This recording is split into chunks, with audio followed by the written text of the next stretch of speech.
ஒரு நிமிஷம் உங்க கண்களை திறந்து பாருங்க. ஆண்டவர் எரேமியா புலம்பல் தீர்க்கதரிசி மூலம் சொல்லும் போது சொன்னார், அநாதி ஸ்நேகத்தால் உன்னை நான் சிநேகித்தேன். நம்ம உலகத்துல நம்ம முதல்ல அறிஞ்ச அன்பு அப்பா அம்மா அன்பு. இருக்கீங்களா? Are you still in the church? கரங்களை உயர்த்தி ஆமென் சொல்லுங்க. எங்க அப்பா ஒரு நல்ல மனுஷன், நல்ல ஒரு நீதிமான், was a good man. ஆனா அவர் ஒரு நாள் கூட என்ன பாசமா, எங்க வீட்டுல என்ன தங்கம்னு கூப்பிடுவாங்க. தங்கம் எங்க ஒரு மாதிரி என்ன முறைக்கிறீங்க? எங்க அம்மா கூட ஓகே பரவாயில்ல, ஆனா எங்க அப்பா ஒரு நாளும் பாசமா தங்கம் அப்படின்னு கூப்பிடல. அவர் சத்தத்தை கேட்டா கொலை நடுங்குங்க. ஆமென். ஊழியத்தை முடிச்சு சைக்கிள்ல வந்து அந்த ஜிப்பா நீட்டமா இருக்கும், வெள்ளை கையில ஒரு பேக் பிடிச்சு அப்படி உள்ள வரும்போது எல்லாம் ஓடி ஒளிவும். ஆமென் சொல்ல மாட்டீங்களா? தகப்பனை கண்டா அப்படி ஒரு பயம், நடுக்கம். ஏதாவது ஒன்று கேட்டா ஆமென் சொல்ல மாட்டீங்க. அந்த சத்தம் எங்களை பயமுறுத்த செய்தது. நாங்க நினைச்சோம், அப்பா உலகத்து அப்பாவை பார்த்தாவே இவ்வளவு பயம்னா அந்த அப்பா பார்த்தா நம்ம அவுட்டு தான். ஆனா இல்லைங்க, நான் அவரை அறிய ஆரம்பித்த போது தாயின் அன்பை காட்டிலும் மேலான அன்பு இயேசுவின் அன்பு. More than your father, more than your mother, more than anybody else, the love of the father. நான் எங்க அப்பா இறந்துட்டார் 95ல. ஒரு ஆமீன் சொல்லிடுங்களேன். எனக்கு இந்த ஆமீன் ரொம்ப பிடிக்குங்க. சொல்லிட்டே வாங்க, பரவாயில்ல. தப்பா சொன்னாக்கா ஆமீன் தானே சொல்ல, அப்படி ஆக கடவுள். கொஞ்சம் பார்த்து சொல்லுவோம். ஆமீன் சொல்ல மாட்டீங்களே? ஆமீன். அப்பா இறந்துட்டார். நான் ஊழியத்தில் அப்பதான் ஆரம்பிக்கிறேன். ஊழியத்தில் வளர ஆரம்பிச்சேன். ஒரு எங்கேயோ ஒரு கூட்டத்துல போனேன். என்ன ஒரு பாஸ்டர், அப்ப ரொம்ப பிரகாசமா இருந்தவர், உலக தலைவர்களோடு வீற்றிருக்கிற ஒரு தேவ மனிதன். நான் அவரை பார்த்தபோது Joyce Meyer, Rick Sheldon, T L. Osborne, Pat Robertson, அப்படிப்பட்ட பெரிய உலக புகழ்பெற்ற புத்தகங்களை படிச்சிருக்கேன். அவரு கூட உட்கார்ந்து இருந்தாரு. அந்த கூட்டத்துல அவர் ஒரு சபையை பிரதிஷ்டை பண்ணுகிறார். நான் அங்க போகிறேன். எப்படியோ பாருங்க, சீட்டு சுத்தி வளைஞ்சு என் கிட்ட வந்து pastor Kosi will lead in a song அப்படின்னு சொன்னாங்க. எனக்கு ரொம்ப பயம். அப்ப ஆராதனை வீரர் என்ற பட்டம் எனக்கு கிடையாது. நான் முன்னாடி போனேன், பயத்தோடு நடக்குது. மேடையில ஒன்னு டையு சூட்டு. நம்ம அன்னைக்கும் வெள்ள சொக்கா, இன்னைக்கும் வெள்ள சொக்கா. வரேன் பாருங்க அடுத்த வாரம். நான் பழைய பாட்டு பாடினேன். இதோ மனுஷரின் மத்தியில் தேவாதி தேவனை வாசம் செய்கிறாரே பாடி முடிச்சேன். நான் வந்துட்டேன் என் ஊருக்கு. அடுத்த நாள் காலையில போன் பண்ணார். யார் தெரியுமா? அந்த மேடையில வீட்டிருந்தாரு இந்த பெரிய தேவ மனுஷன். he called me on the phone. உன்னை நான் பார்க்கணும் அப்படின்னாரு. சீக்கிரம் வர முடியுமான்னாரு. வரேன் அப்படின்னு. வா, பெரிய ஆள் நம்மளை கூப்பிடாரு. நம்ம ஏமாத்திர ஊழியத்தில் எங்க சர்ச்சில் மொத்தம் 53 பேர் தான் எங்க சபையில். ஆமேன்னு சொல்லலையே. இது என்னடா கழுதைக்கு வந்த வாழ்வுன்னு ஓடி போனேன். என்னை பார்த்த போது உட்கார்ந்த சேர்ந்து எழுந்து, தம்பி வாப்பா அப்படி உட்காருனாரு. எனக்கு சொல்ல முடியாத பாசம். ஆமேன்னு சொல்ல மாட்டேங்க. உள்ளம் கண்ணெல்லாம் நிரம்புது. என்னடா இவரு நம்ம மேல இவ்வளவு அன்பு காட்டுறாருன்னு உட்கார வச்சாரு. பெல் அடிச்சாரு. டீ வருது. என்னன்னு கேட்டேன். தம்பி உன்னை நான் நேசிக்கிறேன் பா அப்படின்னாரு. என்னையா அப்படின்னு. அப்புறம் என்ன தெரியுமா சொன்னாரு? இந்த ஊழியத்தை நீ ஆரம்பிச்சிருக்க, உன்னை எனக்கு ரொம்ப பிடிச்சிருக்கு, உன் அபிஷேகம் எனக்கு பிடிச்சிருக்கு. அதுக்கப்புறம் என்னன்னு கேட்டேன். எப்படி சொன்னாரு? உனக்கு உயிருக்கு வரைக்கும் எனக்கு உயிர வரைக்கும் என் கதவையும் என் நெஞ்சையும் நீ எப்ப வேணா தட்டலாம், உனக்கு நான் திறப்பேன் அப்படின்னாரு. இன்ன வரைக்கும் நான் அதை தட்டிட்டு இருக்கேன். இன்ன வரைக்கும் திறந்துட்டு இருக்காரு. உடனே பார்த்தேன், உலகத்துல என்னை ஈந்தெடுத்த தாய் தகப்பனுடைய அன்பை காட்டிலும் ஊழியத்துல யாரோ தெரியாத ஒருவர் இவ்வளவு அன்பை செலுத்துறாரேன்னு. ஒரு வாரத்திற்கு பின்பு எனக்கு போன் பண்ணார். இருக்கீங்களா சர்ச்சில்? ஆமேன்னு சொல்லுங்க பார்க்கலாம். நான் ஆண்டவரை புகழ்ந்து பாட போறேங்க. ஆமேன்னு சொல்ல மாட்டீங்களே? he called me back. சொன்னார், நான் மதுரைக்கு போறேன் ஒரு பாஸ்டர்ஸ் மீட்டிங்க்கு, நீ என் கூட வருவியான்னு சொன்னாரு. நான் வரேன் அப்படின்னாரு. எப்படி நான் வரேன்? நான் ட்ரெயின்ல வந்துடுறேன். நான் இல்ல நீ வா நான் சொல்றேன் அப்படின்னாரு. காலையில 5:30 மணிக்கு குரோம்பேட்டுக்கு வான்னாரு. 5:30 மணிக்கு நான் மோட்டார் சைக்கிள் குரோம்பேட் போயிட்டேன். இருக்கிற கொஞ்சம் முடியெல்லாம் வாரி ஸ்டைலா போய் அண்ணனை பார்த்தேன். காலைல கார் வந்து நிக்குது. அப்பவே பாத்தீங்கன்னா ஃபோர்ட் ஐகான் வந்து நிக்குது. பலன்னு ஒரு கார். உள்ள உட்கார்னார். உட்கார்ந்தேன். டிரைவர் ஓட்டுறார். கார் வாசனையே சும்மா மணக்குது. நான் பார்த்தாடா பாவி, இது என்ன வாழ்வோ தெரியலையே அப்படின்னு. நேரா ஏர்போர்ட்டுக்கு போச்சு. ஜெட் ஏர் ஃபிளைட்ல ஏறணும். எக்கானமிக் கிளாஸ்ல தான் புக் பண்ணாரு. அங்க போய் அந்த பொம்பளை கிட்ட என்ன பேசினாரு தெரியல. அதை அப்கிரேட் பண்ணி விட்டுடுச்சு. ஆமேன்னு சொல்ல மாட்டீங்களே? சும்மா சூப்பரா நம்ம இருக்கிற ஒல்லிக்கு சீட் இவ்வளவு பெருசா இருக்கு. உட்கார்ந்து சும்மா ஸ்டைலா போனா காப்பியை கொடுக்குறாங்க. அண்ணன் தோல் மேல கை போட்டு தம்பி அப்படின்றாரு. எனக்கு புரிஞ்சுக்க முடியாத ஆனந்தங்க. மதுரைக்கு போயிட்டேன். பாஸ்டர்ஸ் மீட்டிங் முடிஞ்சது.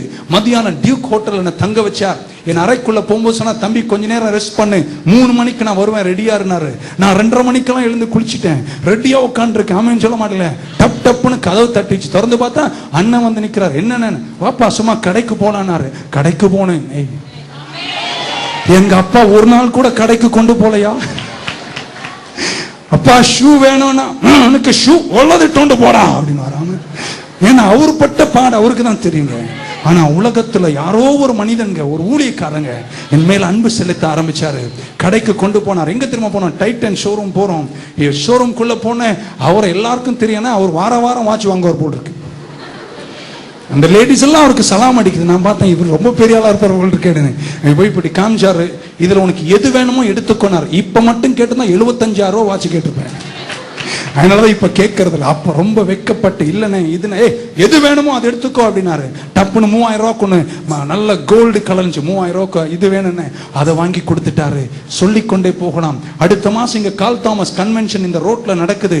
அண்ணன் நீங்க தான் வந்து எனக்கு கடைசி நாள்ல பேசணும்னு கூப்பிட்டேன். கண்டிப்பா வரேன். சிங்கப்பூர் போறேன், சனிக்கிழமை ராத்திரி வருவேன், ஞாயிற்றுக்கிழமை மாலை கூட்டத்து வரேனாரு. சிங்கப்பூர் போயிட்டு வராரு. கார்ல வந்து ஒக்டேவியால இறங்குறாரு. இறங்கும் போது கையில ஒரு பையங்க, பளபளன்னு ஒரு பிளாஸ்டிக் பை என் கையில கொடுத்தாரு. என்னன்னு? நீ கருப்பு பேண்ட் தான் போடுவேன்னு உனக்கு சிங்கப்பூர்ல 2 கருப்பு பேண்ட் வாங்கிட்டு வந்தேன்டா. அட பாவி, எங்க அப்பா மார்க்கெட் போனா பழமே வாங்கி கொடுக்க மாட்டாரு. அவன் சொல்ல மாட்டீங்களே, யாரோ ஊழிய தகப்பன் என்னை இவ்வளவு நேசிக்கிறாரா என்று அந்த மேடையில் நின்றேன். திரள் மக்கள் ஆவடியை சூழ்ந்து நின்ற போது என் உள்ளம் குளிர ஆரம்பித்தது. என் கண்கள் கண்ணீரால நிரம்ப ஆரம்பித்தது. அப்பா, இவ்வளவு அன்பை ஒரு ஊழியக்காரன் காமிக்க முடியுமா? எனக்காக ஜீவனை தந்த அநாதி சிநேகம் உள்ள தகப்பனே, உம்முடைய அன்பு எவ்வளவு பெரிது! How great is your love! How great you are! How great is your eternal love! How great is your everlasting love! என்று நினைத்து என் தேவனை நான் அறிய ஆரம்பித்தேன். நம்ம எல்லாருமே நம்ம ஆண்டவரை நம்ம அப்பா மாதிரி அம்மா மாதிரி கணக்கு போட்டுட்டு இருக்கோம். இல்லங்க, நீ ஆராதிக்கிற தெய்வம் உனக்காக எதையுமே செய்வார். உனக்கு ஈடாக எதையுமே தருவேன்னு சொன்னாரு. கையை தட்டி ஆனந்தத்தோடு, கையை தட்டி ஆனந்தத்தோடு அப்பான்னு சொல்லுங்க பார்க்கலாம். அப்பா, ஃபாதர், அப்பா, ஃபாதர், அப்பா. அந்த அன்பை நான் உணர ஆரம்பிச்சேன். என்ன செழிப்பா மாத்த ஆரம்பிச்சிட்டாரு. இன்னைக்கு சொல்றேங்க, BMW கேட்டா BMW கொடுப்பாரு. அநாதி சிநேகம் எனக்கு மட்டுமல்ல, இந்த சர்ச்சில் இருக்கிற கடைசி ஆத்மாவையும் கர்த்தர் தொடுகிற நாள் வரும்போது குறைவென்ற வார்த்தை உனக்கு இருக்காது. ஜெயத்தை நீங்க காண்பீங்க, வெற்றியை நீங்க காண்பீங்க, நிறைவை நீங்க காண்பீங்க. கையை தட்டி ஆனந்தமா பாடு சொல்லுங்க பார்க்கலாம். பாப்பா I love you சொல்லுங்க. பாப்பா I love you. அன்னைக்கு நான் அண்ணனை காலையில பார்த்தேன். ஆபீஸ்ல உட்கார வச்சு பேசி என் கதவை, என் இதயத்தை எப்ப வேணா தட்டுன்னு சொன்னாரு. நேரா சர்ச்சுக்கு வந்த அன்றைக்கு அடுத்த சனிக்கிழமை சர்ச்சில் நான் தாங்க ஃபர்ஸ்ட் அந்த வேர்டு சர்ச்சில் ஆராதனை யூஸ் பண்ணேன். பாப்பா, we have come to your presence today. பாப்பான்னு கூப்பிட ஆரம்பிச்சேன். ஆண்டவர் எவ்வளவு அன்புள்ள தெய்வங்க, பக்கத்துல ரொம்ப அன்புள்ளவருங்க. ஏன் உன்னை ஒரு மாதிரி தாழ் மனப்பான்மையோடு நினைக்கிற? நீ எந்த நிலையில் இருந்தாலும் உன்னை அரவணைச்சு தூக்கி எடுத்து உன்னை வாழ வைக்க நான் ஆராதிக்கிற தெய்வம் பெரியவர்னு விசுவாசிக்கிறீனா கரங்களை தட்டி ஆமேன்னு சொல்லுங்க பார்க்கலாம். எந்த அதிசயமே தெய்வத்தின் ஸ்நேகம், அது ചിന്തയിൽ അടങ്ങാ ചിന്തു സമാനമായി സന്തതം കാണുന്നു ഞാൻ. എന്റെ അതിശയമേ എത്ര മനോഹരമേ, ആയിരം ആയിരം നാവുകളാൽ അത് വർണ്ണിപ്പതിനെഴുതോ, 10,000 തിങ്കൾ ഒരംശ ചൊല്ലിടുവാൻ പരില സാധ്യമഹോ. എന്റെ അതിശയമേ എത്ര മനോഹരമേ, உள்ளமெல்லாம் உருகுதையா உந்தன் அன்பை நினைக்கையிலே தன்னால கண்ணு கலங்குது. கர்த்தாவே உம்மை நினைக்குது. இந்த தெல்லு பூச்சிக்கு நல்ல வாழ்க்கையை தந்தீரே, என்னை நல்லவனாக்கி எல்லையில் வைத்துக் கொண்டீரே. இந்த தெல்லு பூச்சிக்கு நல்ல வாழ்க்கையை தந்தீரே, என்னை நல்லவனாக்கி எல்லையில் வைத்துக் கொண்டீரே. கருவில நாதையானேன், தெருவினில் நான் கிடந்தேன். கருவில நாதையானேன், அருகினில் வந்து என்னை அணைத்துக் கொண்ட தெய்வமே. அருகினில் வந்து என்னை அணைத்துக் கொண்ட தெய்வமே, உந்தனின் அன்பை நான் என்னவென்று சொல்லுவேன், உந்தனின் அன்பை நான் என்னவென்று சொல்லுவேன். அற்புதமே நான் இன்று மறவேன், அற்புதமே அதிசயமே உம்மை நான் இன்று மறவேன். தெள்ளு பூச்சிக்கு நல்ல வாழ்க்கையை தந்தீர், நல்லவனாக்கி அல்லையில் வைத்துக் கொண்டீரே. இந்த தெள்ளு பூச்சிக்கு நல்ல வாழ்க்கையை தந்தீரே, என நல்லவனாக்கி அல்லையில் வைத்துக் கொண்டீரே. இந்த தெள்ளு பூச்சிக்கு நல்ல வாழ்க்கையை தந்தீரே, என நல்லவனாக்கி அல்லையில் வைத்துக் கொண்டீரே. இந்த தெள்ளு பூச்சிக்கு நல்ல வாழ்க்கையை தந்தீரே, என நல்லவனாக்கி அல்லையில் வைத்துக் கொண்டீரே.